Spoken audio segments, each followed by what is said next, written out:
बेटी बनकर मांग रही हूँ, लाओ मुझे सौगात में दो, लाओ मुझे सौगात में दो। सबको यूपी देकर देखा, अब बेटी के हाथ में दो, अब बेटी के हाथ में दो। सुनेंगे दोस्तों इमरान प्रताप अली की शानदार नज़म से पहले बेहतरीन बात सुनते हैं। गरीब आदमी का कोई जुर्म नहीं, बल्कि गुर्बत खुद एक जुर्म है जिसकी सजा वो भुगत रहा है। चलिए पहले सुनते हैं इमरान साहब की नज़म। तो आपसे गुजारिश है वीडियो को लाइक कीजिए और चैनल को जरूर सब्सक्राइब कीजिए। ससुराल के लोग डटे हुए हैं, आज इन्होंने मौसम की परवाह छोड़ दी। ये बस ये सोचा कि आज बहू आ रही है और बहू का इस्तकबाल करना है। मैं चाहता हूं कि एक बार जोरदार ताली बजा करके आप पूरे सूबे को ये बताएं कि आप दीदी के साथ खड़े हैं। मुझे स्वागत भाषण करना था, लेकिन दीदी का हेलीकॉप्टर जल्दी टेक ऑफ होना है। मैं सिर्फ एक नज्म के 2-3 मिसरे सुना देता हूं, कोई भाषण नहीं दूंगा, भाषण आपने बहुत सुन लिया।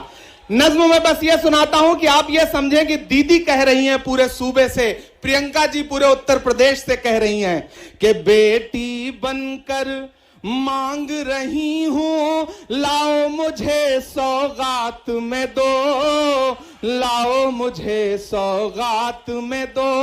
यहां से वहां तक मैं जब मिसरे पढ़ रहा हूं, आपकी तालियों का शोर पूरे देश में जाना चाहिए कि बेटी बनकर मांग रही हूं, लाओ मुझे सौगात में दो, लाओ मुझे सौगात में दो। सबको यूपी देकर देखा, अब बेटी के हाथ में दो, अब बेटी के हाथ में दो।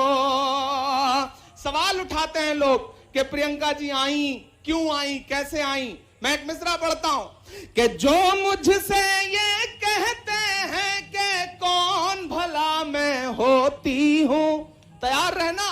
जो ये प्रश्न उठाते हैं कि कौन भला मैं होती हूं, उनसे कहो राजीव की बिटिया और इंदिरा की पोती हूं, कि अपनी आंखों के आंसू भी लाओ मुझे सौगात में दो।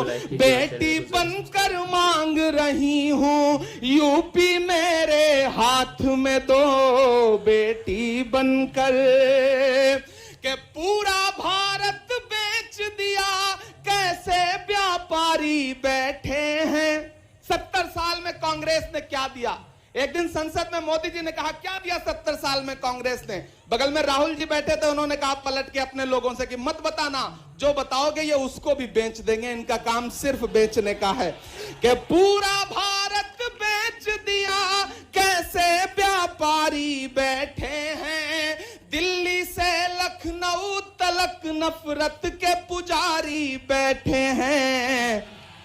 दिल्ली अब की छीनेंगे, पर लखनऊ उसके साथ में दो। बेटी बनकर मांग रही हूं, लाओ मेरे हाथ में दो सबको। और अंतिम पंक्तियां, और इसी के साथ आपसे विदा लूंगा। मैं चाहूंगा कि इन अंतिम पंक्तियों पे एक भी हाथ खामोश नहीं रहेगा। आखिरी पंक्तियां कि यूपी से मेरा बेटी का और बहू का रिश्ता है।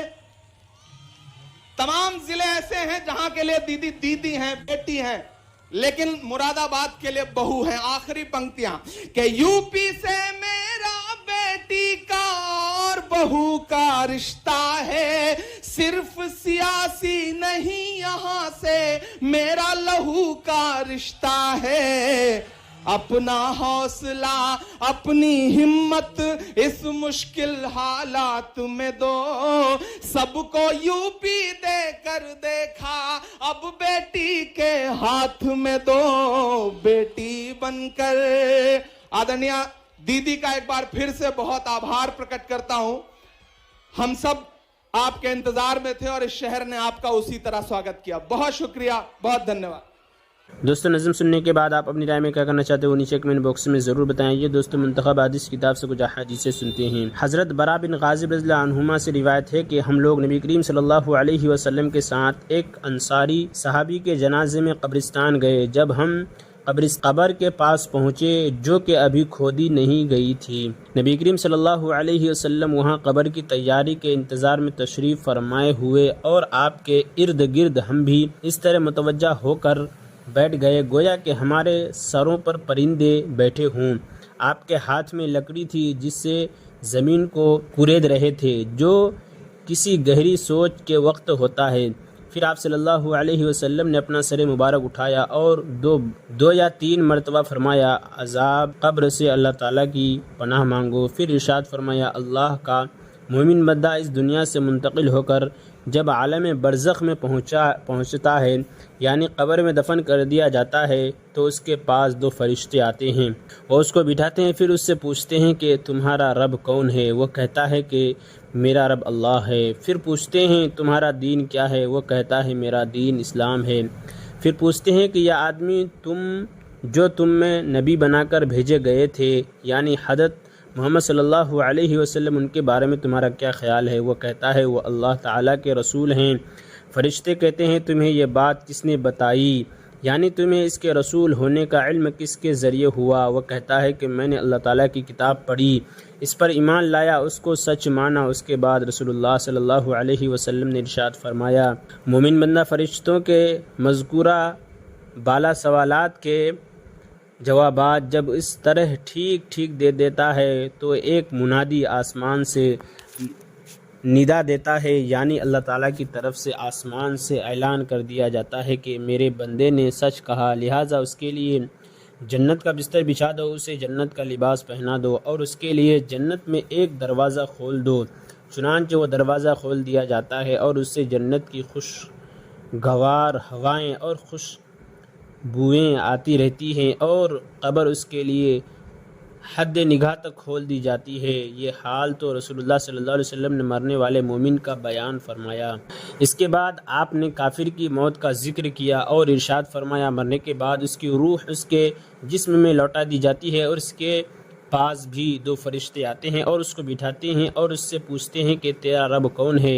वो कहता है हाय अफसोस, मैं कुछ नहीं जानता। फिर फरिश्ते उससे पूछते हैं कि तेरा दीन क्या था? वो कहता है हाय अफसोस, मैं कुछ नहीं जानता। फिर फरिश्ते उससे कहते हैं कि ये आदमी जो तुम्हारे अंदर बहैसियत नबी के भेजा गया था, तुम्हारा इसके बारे में क्या ख्याल था? वो फिर भी यही कहता है हाय अफसोस, मैं कुछ नहीं जानता। इस सवाल जवाबात के बाद आसमान से एक पुकारने वाला अल्लाह ताला की तरफ से पुकारता है कि इसने झूठ कहा। फिर अल्लाह ताला की तरफ से एक मुनादी आवाज़ लगाता है कि उसके लिए आग का बिस्तर बिछा दो और उसे आग का लिबास पहना दो और उसके लिए दोज़ख का एक दरवाज़ा खोल दो। चुनांचे ये सब कुछ कर दिया जाता है। रसूलुल्लाह सल्लल्लाहु अलैहि वसल्लम फरमाते हैं, दोज़ख के इस दरवाज़े से दोज़ख की गर्मी और जलाने झुसलाने वाली हवाएं इसके पास आती रहती है और कब्र इस पर इतनी तंग कर दी जाती है कि जिसकी वजह से उसकी पसलियां एक दूसरे में घुस जाती है।